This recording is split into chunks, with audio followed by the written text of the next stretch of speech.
সৰভোগৰ স্বদেশী একাডেমীত নৱাগত আদৰণি সভা। বৰপেটা জিলাৰ সৰভোগৰ স্বদেশী একাডেমীৰ ছাত্ৰ একতা সভাৰ উদ্যোগত আজি 2024 বৰ্ষৰ নৱাগত আদৰণি সভা দিনজোৰা বৰ্ণাঢ্য কাৰ্যসূচীৰে অনুষ্ঠিত হয়। প্ৰথমতে ৰাতিপুৱা এটা সমবেত সংগীতেৰে নৱাগত আদৰণি সভা অনুষ্ঠিত হয়। তাৰ পাছত নবীন প্ৰবীণ ছাত্ৰ ছাত্ৰীসকলে একক নৃত্য, দলীয় নৃত্য, কবিতা আবৃত্তি, বিহু নাচ আদি প্ৰদৰ্শন কৰে। নৱাগত আদৰণি সভাৰ মুকলি সভা শেষ হোৱাৰ পাছতে আমন্ত্ৰিত শিল্পীসকলৰ সাংস্কৃতিক অনুষ্ঠান আৰম্ভ কৰে। প্ৰথমে সৰভোগ টাইমছক আমাৰ স্বদেশী একাডেমীৰ ফালৰ পৰা ধন্যবাদ জ্ঞাপন কৰিছোঁ। আজি আমাৰ স্বদেশী একাডেমীৰ দ্বিতীয় বাৰ্ষিক নৱাগত আদৰণি সভা। আজিৰ সভাত আমাৰ বৰ্ণনগৰ অঞ্চলৰ বিশিষ্ট ব্যক্তিসকলে আহি মুকলি সভাত কৰিছে।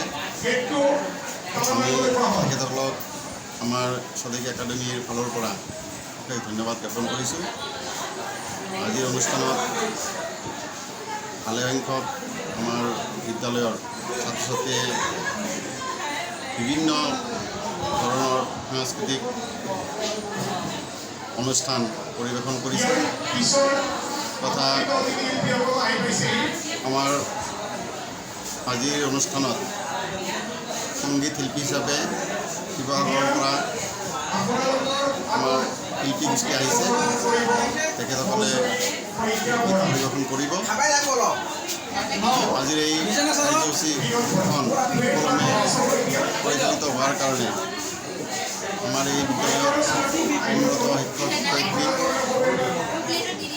মৰমৰ ছাত্ৰ ছাত্ৰী তথা অভিভাৱক অভিভাৱিকা আৰু এই অঞ্চলৰ বহুসংখ্যক সন্মানীয় ব্যক্তিসকলক আমাৰ ফালৰ পৰা অশেষ ধন্যবাদ আৰু শুভেচ্ছা জ্ঞাপন কৰিছোঁ।